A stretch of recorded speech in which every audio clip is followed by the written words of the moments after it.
സ്റ്റൈഫൻഡും കാര്യങ്ങളൊക്കെ എങ്ങനെയുണ്ടോ? First year തന്നെ നമ്മൾ പഠിക്കണം എന്താന്ന് വെച്ചാൽ ഓരോ പ്രൊഫഷണൽ സൈറ്റ്. ഹലോ ഗൈസ്, അപ്പൊ ഇന്ന് നമ്മുടെ കൂടെ ഉള്ളത് ഫുഡ് ടെക്നോളജി ഹൗസ് ബിൽഡിംഗ് ആണ് കാളിദാസാണ്. അപ്പൊ കാളിദാസിന്റെ എക്സ്പീരിയൻസും കാര്യങ്ങളൊക്കെ നമുക്ക് ചോദിച്ചു നോക്കാം. ഹായ് ഗൈസ്, എൻ്റെ പേര് കാളിദാസ്. ഞാൻ ഇപ്പൊ ജർമ്മനിയില് ഫുഡ് ടെക്നോളജി ഹൗസ് ബിൽഡിംഗ് ചെയ്യണു. 4 മാസമായിപ്പോ. കാളിദാസ് എങ്ങനെയാണ് ഇപ്പൊ ഈ ഫുഡ് ടെക്നോളജി ഹൗസ് ബിൽഡിങ്ങിനെ പറ്റി അറിഞ്ഞത്? ഇത് എൻ്റെ ഒരു ആന്റി വഴി പരസ്യത്തെ കൂടെയാണ് ഞാൻ അറിഞ്ഞത്. പിന്നെ ഞാൻ അവരായിട്ട് കാലടി ശ്രീശങ്കര കോളേജില് ജേക്കബ് സാറായി കോണ്ടാക്ട് ചെയ്തപ്പോഴാണ് കുറച്ചും കൂടി കൂടുതൽ ഡീറ്റെയിൽസ് കിട്ടിയത്. പുള്ളിയായിട്ട് കോണ്ടാക്ട് ചെയ്തു. ജേക്കബ് സാറായിട്ട് അപ്പൊ അച്ഛനും പേരൻസ് എല്ലാം കോണ്ടാക്ട് ചെയ്തപ്പോ പറഞ്ഞു ഇങ്ങനെ ജർമ്മനിയിലെ ഹൗസ് ബിൽഡിംഗ് കോഴ്സിന് കുട്ടികളെ വിടുന്നുണ്ട്. ഞാൻ അന്വേഷിച്ച് നോക്കിയപ്പോ നല്ലതാണ്, നമുക്ക് മാസം ഒരു ഇൻകം കയ്യിൽ കിട്ടും. വേറെ രാജ്യമൊക്കെ നോക്കിയാണോ? ഫസ്റ്റ് ഞാൻ കാനഡയാണ് നോക്കിയത്. പക്ഷെ പൈസ കുറച്ചും കൂടുതലും പിന്നെ ഇപ്പോഴത്തെ അടുത്ത സാഹചര്യം ഒക്കെ മോശം. നമുക്ക് മൊത്തം ജർമ്മൻ പഠിക്കാനും വരാനും യാത്രാ ചെലവ് എല്ലാം കൂടി ഒരു 6 ലക്ഷം. കുറവാണ് കുറെ എടുത്തും. ലാംഗ്വേജ് എല്ലാം ഓൺലൈനായിട്ട് പഠിച്ചു. എല്ലാം എക്സ്ട്രീം മൾട്ടിമീഡിയ തിരുവനന്തപുരത്തുള്ള ഒരു ഏജൻസിയുടെ. ഓൺലൈനായിട്ട് പഠിച്ചപ്പോഴാണോ പാസ്സാവാനൊക്കെ വല്ല പാടൊന്നും? ഞാൻ ഓൺലൈൻ ക്ലാസ് മാത്രം അറ്റൻഡ് ചെയ്തിട്ടുള്ളൂ. പക്ഷെ വച്ച് നോക്കുകയാണെങ്കിൽ ഓഫ്ലൈൻ ക്ലാസ് ആണ് എപ്പോഴും ബെറ്റർ. ഓൺലൈൻ ക്ലാസ് നമുക്ക് കമ്മ്യൂണിക്കേഷൻ കുറവായിരിക്കും, സാറുമാരൊക്കെ കുറച്ചും കൂടി പഠിക്കാൻ ടഫായിരിക്കും. നാട്ടിലത്തെ ആ ഓൺലൈനിൽ പഠിച്ച ലാംഗ്വേജ് ആയിട്ട് ഇവിടെ വന്നിട്ട് വല്ല പ്രശ്നങ്ങളൊക്കെ ഉണ്ടായിരുന്നു? ലാംഗ്വേജ് എങ്ങനെയുണ്ട് ഇവിടെ? ഓരെന്റെ ഞാൻ B1 ആണ് എടുത്തത്. B1 മറ്റൊരു ക്ലാസ്സായിട്ടാണ് വന്നത്. അതിന്റെ കുറച്ച് പോരായ്മകളുണ്ട്. നമുക്ക് സംസാരിക്കുമ്പോഴും കുറച്ച് ബുദ്ധിമുട്ടുകളും കാര്യങ്ങളും ഉണ്ട്. പിന്നെ ഇപ്പൊ എന്റെ കമ്പനി തന്നെ എനിക്ക് ഫ്രീ ആയിട്ട് കോഴ്സ് തരുന്നുണ്ട്, ഡോഷ് കോഴ്സ്. അപ്പൊ കുറച്ചും കൂടി ബെറ്റർ ആയിട്ട് വരുന്നു. അവരോട് എല്ലാവരോടും ഇപ്പൊ സംസാരിക്കാൻ പറ്റുന്നുണ്ട് നമുക്ക് കോഴ്സും കൂടി കഴിഞ്ഞു. ആദ്യത്തെ ഒരു 2 ആഴ്ച 3 ആഴ്ചത്തെ ഒരു ബുദ്ധിമുട്ടുണ്ട്. 2 മാസം കഴിഞ്ഞപ്പോ പിന്നെ അത് പയ്യെ ശരിയായി തുടങ്ങി. വലിയ കുഴപ്പമില്ലാണ്ട് പോകും. ജർമ്മനിയിൽ എന്നാ എത്തിയിട്ട് ഇപ്പൊ എന്തൊരു നാളായി? ഞാൻ ഇപ്പൊ ജർമ്മനിയിൽ എത്തിയിട്ട് 4 മാസമായി. ഓഗസ്റ്റിലാണ് 2024 ഓഗസ്റ്റിൽ വന്നു. അക്കോമഡേഷനും കാര്യങ്ങളൊക്കെ കമ്പനി തന്നെയാണ്? എല്ലാ അക്കോമഡേഷനും എല്ലാം കമ്പനി തന്നെ ശരിയാക്കി തന്നായിരുന്നു. റെന്റും എല്ലാം. എനിക്ക് റെന്റ് തന്നെ 27 യൂറോ ഉള്ളൂ. ബാക്കി കമ്പനി മൊത്തം 280-300 സംതിങ്. 127 ഞാൻ പെയ്ഡ് ചെയ്തിട്ട് ബാക്കി കമ്പനി കൊടുക്കണം. ഇനിയിപ്പോ 3 വർഷത്തെ ഹൗസ് ബിൽഡിംഗ് കഴിഞ്ഞ് നമ്മള് വർക്കിന് കയറുമ്പോ എങ്ങനെയാണെന്ന് അറിയില്ല. അത് ചിലപ്പോ 300 ആവും, അതിൽ കൂടുതൽ പോവില്ല എന്നാണ്. ഫുഡ് ടെക്നോളജിയിൽ ശരിക്കും എന്താ നിങ്ങൾ പഠിക്കുന്നത്? മെയിൻ ആയിട്ട് എന്തൊക്കെ കാര്യങ്ങൾ? ഫുഡ് ടെക്നോളജിയിൽ നമ്മൾ പഠിക്കണത് എന്താന്ന് വെച്ചാൽ ഇപ്പൊ ഓരോ ഫുഡ് ഇൻഡസ്ട്രി ഉണ്ടാവുമല്ലോ, ഓരോ ഫുഡ് ഉണ്ടാക്കണ. മറ്റേ ഇപ്പൊ കോള ഉണ്ടാവും, ബർഗർ കട ഉണ്ടാവും, അങ്ങനത്തെ ബർഗർ കമ്പനി ഉണ്ടാവും, അങ്ങനത്തെ ഒരുപാട് ഫാക്ടറികൾ ഉണ്ടാവും. അപ്പൊ അവിടെ ഉണ്ടാക്കണ സാധനങ്ങളുടെ ക്വാളിറ്റി നോക്കല്, പിന്നെ അവിടുത്തെ എല്ലാ സാധനങ്ങളും ക്ലീൻ ആണോ, ഇപ്പൊ ലേബേഴ്സ് സംഭവം എല്ലാ പണിയും ചെയ്യുമ്പോ നമ്മളത് കറക്റ്റ് ആണോ, അത് ക്വാളിറ്റിയിലാണോ. എല്ലാ കമ്പനികളിലും ജോലി ഉണ്ടാവും. ഫുഡ് ഇൻഡസ്ട്രിയിൽ ഇത് ഭയങ്കര സ്കോപ്പുള്ള ലേബർ ടെക്നീഷ്യൻ എന്നാണ് ജർമ്മനി പറയണത്.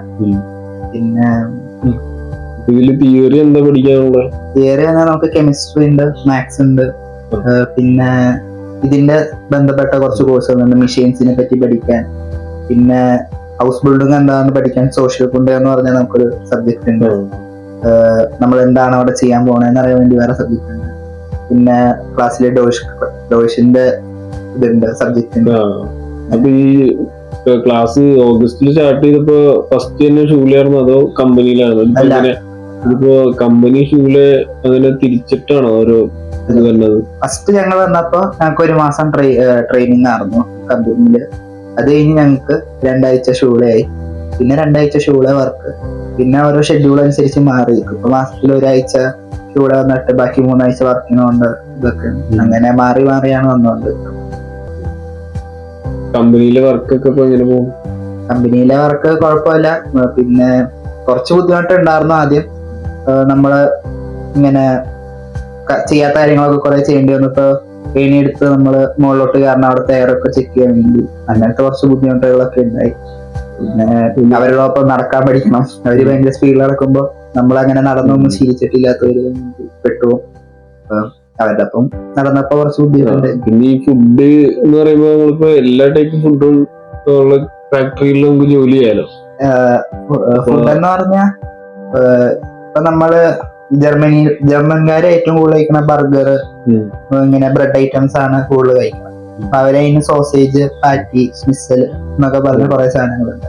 ഇതെല്ലാം പ്രൊഡ്യൂസ് ചെയ്യാൻ വേണ്ടി ഓരോ സെക്ഷൻസ് ഉണ്ടാവും. ഒരു ഫാക്ടറി മീറ്റ് പ്രൊഡ്യൂസ് ചെയ്തിട്ട് അടുത്ത ഫാക്ടറിയിലേക്ക് ഇത് അയച്ചു കൊടുക്കും. അത് അവിടുന്ന് വേറെ കൺവേർട്ട് ആയിട്ട് വേറെ സ്ഥലത്തേക്കും. ഇങ്ങനെയാണ് പ്രൊഡക്ഷൻ രീതി വരുന്നത്. നമ്മള് അതിനകത്ത് ഏതെങ്കിലും ഒരു ഇതിലായിരിക്കും. ഞാനിപ്പോ ഒരു മീറ്റ് പ്രൊഡക്ഷൻ കമ്പനിയിലാണ്. ആ മീറ്റിന്റെ ക്വാളിറ്റി അവന് പോത്താണെങ്കിൽ പോത്തോ, പന്നിയാണെങ്കിൽ പന്നി, അവരുടെ കണ്ടീഷൻസ് ഒക്കെ ചെക്ക് ചെയ്യാം. ഫ്രീ ആയിട്ട് കിട്ടും. അത് ഫുൾ സെക്യൂരിറ്റി ചെക്ക് ഒക്കെ ഉണ്ട് നമ്മള് കമ്പനി കയറുമ്പോ. പിന്നെ ടാപ്പ് ചെയ്യാൻ ചിപ്പ് ഉണ്ട്, അതിന്റെ ഫ്രണ്ടില് ചെക്കിങ് ഉണ്ട്. കയറുമ്പോഴും ചെക്കിങ് ഉണ്ട്, ഇറങ്ങുമ്പോഴും ചെക്കിങ് ഉണ്ട്. അപ്പൊ ഈ എത്ര ദിവസം തിങ്കളോട്ട് വെള്ളി വരെയല്ലേ വർക്ക് വന്നത്? വർക്കും പിന്നെ ഷൂലയും കൂടി ഒക്കെ മാനേജ് ചെയ്യാൻ പറ്റുണ്ടോ? ആദ്യം വന്നപ്പോ തുടക്കത്തിൽ ഭയങ്കര ബുദ്ധിമുട്ടായിരുന്നു. പിന്നെ ഇപ്പൊ ശീലായി, പഠിച്ചു തുടങ്ങി. നമ്മള് അതായിട്ട് പൊരുത്തപ്പെട്ട് പോകും. വേറെ കുഴപ്പമൊന്നുമില്ല. വർക്ക് എന്തൊരു നേരം ഉണ്ടാവും? വർക്ക് നമുക്ക് 9 മണിക്കൂറാണ്. അതിനകത്ത് 1 മണിക്കൂർ ബ്രേക്ക്, ഹൗസിങ് കൂടിയും കൂട്ടി 9 മണിക്കൂർ. ക്ലാസ് ആണെങ്കിലോ? ക്ലാസ് ആണെങ്കിൽ ഇപ്പൊ മാറി മാറിയായിരിക്കും സമയങ്ങൾ തന്നെ. ചിലപ്പോ കുറെ പീരീഡ് ഉണ്ടാവില്ല, കുറെ ഇതുണ്ട്. 3 മണി വരെയാണ് ആക്ച്വൽ ടൈം. പക്ഷെ സാർമാരെങ്ങനെ ടീച്ചേഴ്സ് അങ്ങനെ മിസ്സായ അങ്ങനെ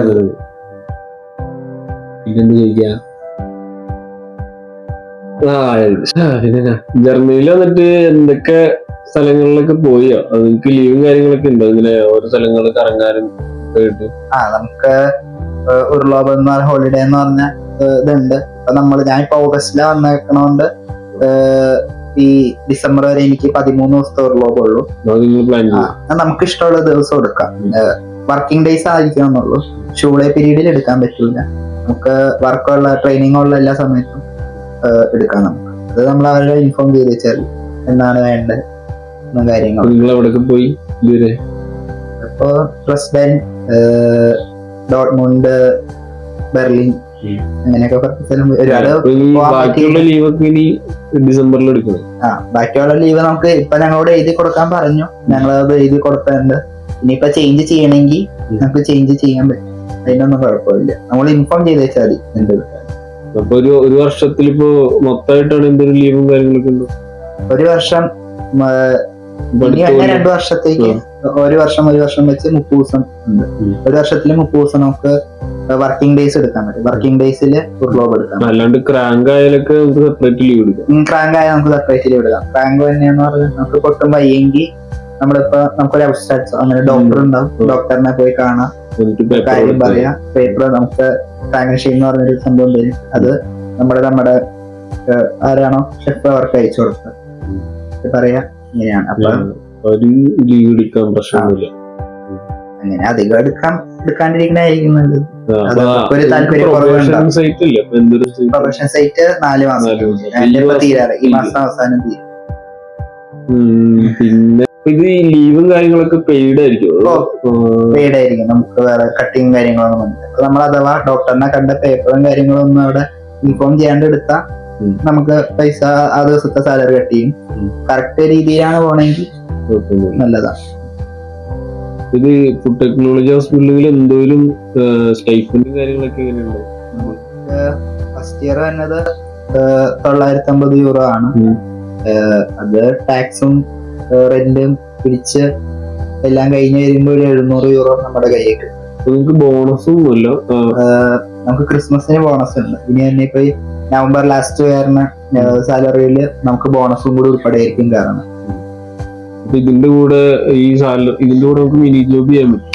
നമുക്ക് മിനി ജോബ് ചെയ്യാം. നമ്മുടെ പ്രൊഫഷൻ പീരീഡ് കഴിഞ്ഞിട്ട് നമുക്ക് 20 മണിക്കൂർ ഒരാഴ്ചയിൽ ചെയ്യാനുള്ളതുണ്ട്. നമുക്കിപ്പോ ചെയ്യണമെങ്കിൽ കമ്പനിയോട് ചോദിച്ചാൽ കമ്പനി തന്നെ മിനി ജോബ് ചെയ്യാം, അല്ലെങ്കിൽ നമുക്ക് ചെറിയ ചെറിയ കടകളിലൊക്കെ ഷോപ്പിലൊക്കെ നമ്മള് മെസ്സേജ് അയച്ച അങ്ങനെ ഇൻഫോം ചെയ്ത് വെച്ചാൽ മതി. അവര് അവിടെ കമ്പനി തന്നെ മിനി ജോബ് ചെയ്യാൻ ഇൻട്രസ്റ്റ് ഉണ്ടെങ്കിൽ അവരോട് പറയാം, അല്ലെങ്കിൽ വേറെ അടുത്തേക്ക് പോകണമെങ്കിൽ നമുക്ക് അന്വേഷിച്ച് പോകാം. എന്തായാലും ചെയ്യുമ്പോ അവരെ ഇൻഫോം ചെയ്യണം എന്ത് കാര്യം ചെയ്ത് വെച്ചാൽ. ഈ കോഴ്സ് എന്തോരം നാളുണ്ട് ശരിക്കും? 3 വർഷമാണോ അത് കൂടുതലുണ്ടോ? നമുക്ക് 3 വർഷമാണ് കോഴ്സ് വന്നത്. അത് കഴിഞ്ഞ് നമുക്ക് ആ കമ്പനി തന്നെ ജോലി ചെയ്യാനുള്ള ഇതുണ്ട്. അല്ലെങ്കിൽ പിന്നെ വേറെ കമ്പനിയിലോട്ട് മാറാം. അത് നമ്മുടെ ഇഷ്ടമാണ്. നമുക്കിപ്പോ ഇവിടെ പറ്റിയില്ലെങ്കിൽ നമുക്ക് ലാംഗ്വേജ് സ്കില്ലും ഉണ്ടെങ്കിൽ നമുക്ക് വേറെ കമ്പനിയിലേക്ക് നോക്കാം. അത് ഓരോരുത്തരുടെ ഇഷ്ടം അനുസരിച്ചിരിക്കും. ഇപ്പൊ എനിക്കിപ്പോ ഈ കമ്പനി പറ്റിയില്ലെങ്കിൽ എനിക്ക് കമ്പനി മാറാം 3 വർഷം കഴിഞ്ഞ്. അപ്പൊ ഭാവിയിലിപ്പോ 3 കൊല്ലം കഴിഞ്ഞ് 2 കൊല്ലം വർക്ക് ചെയ്ത് കഴിഞ്ഞാൽ 5 കൊല്ലം കംപ്ലീറ്റ് ചെയ്ത് PR ഒക്കെ എടുക്കാൻ പറ്റും. നമുക്ക് കമ്പനി തന്നെ നിൽക്കാനുള്ള ഇതുണ്ട്. എന്നിട്ട് വേറെ ബുദ്ധിമുട്ട് കാര്യങ്ങളൊന്നും ഉണ്ടായില്ലോ? ഇങ്ങനെയുണ്ട് വെതറും കാര്യങ്ങളൊക്കെ ഇഷ്ടപ്പെട്ടു? അതൊക്കെ ആദ്യം വന്നപ്പോ കുറെ കഷ്ടപ്പെട്ടു. ആദ്യം വന്നപ്പോ കുഴപ്പമില്ല. ഞങ്ങളൊരു സമ്മറിന്റെ സീസണിലാണ് വന്നത്. വിന്ററിലേക്ക് കടക്കണുണ്ടായിരുന്നുള്ളൂ. അപ്പൊ ഞാൻ ചെറിയ തണുപ്പിൽ നിന്ന് ഇപ്പൊ പൊരുത്തപ്പെട്ട് വന്നു. പക്ഷെ ഈ തണുപ്പ് അഡ്ജസ്റ്റ് ചെയ്യാൻ പറ്റാണ്ടായി തുടങ്ങി. ഇപ്പൊ ഈ വ്യാഴാഴ്ചയൊക്കെ മഞ്ഞ് വീഴുന്നു പറയുള്ളൂ. ജാക്കറ്റും കാര്യങ്ങളൊക്കെ വാങ്ങിച്ച് ഈ ഷൂസും ഗ്ലൗസും കാര്യങ്ങളൊക്കെ വാങ്ങണം. ജർമ്മൻസ് ആയിട്ട് ഇടപഴകുമ്പോ അവരിൽ നിന്ന് എന്തെങ്കിലും ബാഡ് ആയിട്ടുള്ള എന്തെങ്കിലും എക്സ്പീരിയൻസ് ഉണ്ടായിരുന്നു? അവരെങ്ങനെയാണ്? എനിക്ക് ബാഡായിട്ട് എക്സ്പീരിയൻസ് ഒന്നും ഉണ്ടായിട്ടില്ല. ഞാൻ മനസ്സിലാക്കിയെന്ന് വെച്ചാൽ അവർക്ക് അവരുടെ സ്പേസ് കൊടുക്കുക. പിന്നെ നമ്മളെല്ലാം ഇപ്പൊ ഏതെങ്കിലും സൂപ്പർ മാർക്കറ്റിൽ പോയാൽ ക്യൂ നിൽക്കുവാണെങ്കിൽ ആ ക്യൂ പാലിക്കുക. അതിന്റെ വിടവേലൊക്കെ കയറിയ അവർക്ക് ഇഷ്ടപ്പെടാണ്ടിരിക്കും. ഇപ്പൊ നമ്മുടെ എന്റെ അടുത്ത് തന്നെ കുറച്ച് ബുൾഗേറിയൻസും റൊമേനിയൻസും അങ്ങനെ കുറെ ഫോറിനേഴ്സ് ഉണ്ട്. അവരിങ്ങനെ ഒന്നും റെസ്പെക്ട് ചെയ്യില്ല, ചുമ്മാ ഇടിച്ച് കയറിയെല്ലാം ചെയ്യും. അപ്പൊ നമ്മൾ അവരുടെ അടുത്ത് കാണിക്കുന്ന പെരുമാറ്റം നമ്മൾ കാണാറുണ്ട്. അവർക്കൊന്നും ഇഷ്ടപ്പെടില്ല. അവർക്ക് അവരുടേതായ സ്പേസ് കൊടുക്കുക, അവർക്കുടെ രീതിയിൽ നിന്നൊക്കെ മാറിയെടുക്കുക. വർക്ക് ചെയ്യാൻ അടുത്തുള്ള ജർമ്മൻസ് ഒക്കെ എങ്ങനെയുണ്ട് പെരുമാറ്റമൊക്കെ? അവരെല്ലാം നല്ല ഫ്രണ്ട്ലി ആയിട്ടാണ് വരാറ്. വേറെ ബുദ്ധിമുട്ട് കാര്യങ്ങളാണ്. പിന്നെ ജർമ്മൻ ലാംഗ്വേജിന്റെ ഒരു ഇത്തിരി വിഷയമുണ്ട്. വർക്ക് ചെയ്യുന്ന സ്ഥലത്ത് ലാംഗ്വേജ് കുഴപ്പമില്ലല്ലോ. തിയറി പഠിക്കുമ്പോൾ തിയറി ഷൂളയിൽ ഇത്തിരി കുഴപ്പമുണ്ട്. നമുക്ക് അവര് ചില സാറന്മാര് നമുക്ക് ഇങ്ങനെ പറഞ്ഞു എഴുതിപ്പിക്കും. അത് നമുക്കൊന്നും പറ്റില്ല. അപ്പൊ നമ്മളാദ്യം പറഞ്ഞു, സാറ് പറഞ്ഞു ഇതിങ്ങനെയാണ്, നിങ്ങളിത് കേട്ട് പഠിച്ചാലാണ് ശരിയാവുള്ളൂ. മൊത്തം ഇങ്ങനെ ബോർഡിൽ എഴുതി തരാനോ പ്രിന്റഡ് ആയിട്ട് സ്ക്രീനിൽ കാണിക്കാനോ പറ്റില്ല. നിങ്ങൾക്കും കൂടി ഉപകാരപ്പെടും പറഞ്ഞു. കുഴപ്പമില്ല, പയ്യെ എഴുതി തുടങ്ങാൻ പറ്റുന്നുണ്ടോ? സ്കൂളിൽ നിങ്ങൾക്ക് സ്റ്റഡി മെറ്റീരിയൽസ് കിട്ടിയെന്ന് പറഞ്ഞിട്ടല്ലോ? സ്കൂളിൽ ഞങ്ങൾക്കൊരു ലാപ്ടോപ്പ് കിട്ടിയുണ്ട്. നമുക്ക് അതിനകത്ത് വേറെ ഒന്നും ചെയ്യാൻ പറ്റില്ല. നമുക്ക് എന്തെങ്കിലും പഠിക്കുന്ന കാര്യങ്ങളൊക്കെ ചെയ്യാം. ഇവിടെ എല്ലാം പിന്നെ എക്സലും കാര്യങ്ങളൊക്കെ ഉണ്ട്. മൈക്രോസോഫ്റ്റ് ടീംസിലെല്ലാം നോട്ട്സും കാര്യങ്ങളൊക്കെ വരും. അപ്പൊ നമുക്ക് അതിനകത്ത് നോക്കി പഠിക്കാം. അത് നല്ലൊരു ഇതായിരുന്നു. അത് 3 കൊല്ലം കഴിഞ്ഞിട്ട് തിരിച്ചു കൊടുക്കണോ അതോ? നമുക്ക് 3 കൊല്ലം കഴിഞ്ഞ് തിരിച്ചു കൊടുക്കണം. നമ്മള് ഒരു പേപ്പർ സൈൻ ചെയ്ത് കമ്പനിക്ക് ഷൂള കൊടുക്കും.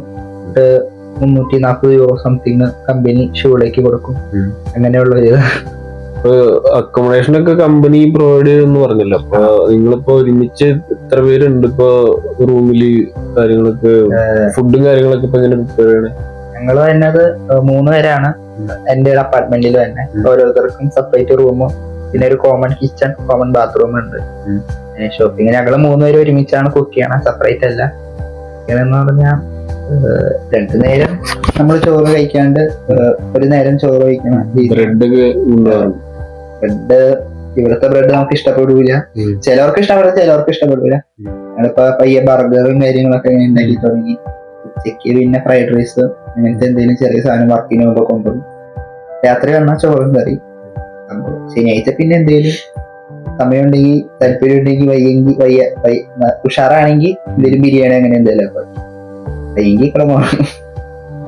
ഷോപ്പിങ്ങിനൊക്കെ പോകുമ്പോ നമ്മുടെ ലാംഗ്വേജ് പ്രശ്നമായിട്ട് വരണ്ടോ? അതോ നിങ്ങളുടെ അടുത്ത് തന്നെ ഷോപ്പിംഗ് ചെയ്യാനുള്ള സംഭവം കാര്യങ്ങളൊക്കെ? എന്റെ ഇപ്പൊ നിലവിൽ ഞാൻ താമസിക്കുന്ന സ്ഥലത്ത് സൂപ്പർ മാർക്കറ്റ് എല്ലാ കാര്യങ്ങളും തൊട്ടടുത്ത് തന്നെ ഉണ്ട്. അതുകൊണ്ട് നിലവില് ബുദ്ധിമുട്ടൊന്നുമില്ല. ഷോപ്പിങ്ങിന് നമുക്ക് അധികം ലാംഗ്വേജിന്റെ ആവശ്യമില്ല. നമ്മൾ തന്നെ സാധനം എടുക്കുന്നു, ബില്ലടിക്കുന്നു, പൈസ കൊടുക്കുന്നു. പിന്നെ ഇവിടെ വന്നപ്പോ ആദ്യം നിങ്ങൾക്ക് ബാങ്ക് അക്കൗണ്ടും കാര്യങ്ങളൊക്കെ റെഡിയാക്കാൻ വേണ്ടിട്ട് അത് സ്വന്തമായിട്ടാണോ ചെയ്തത് അതോ കമ്പനി ഹെൽപ്പ് ചെയ്തോ?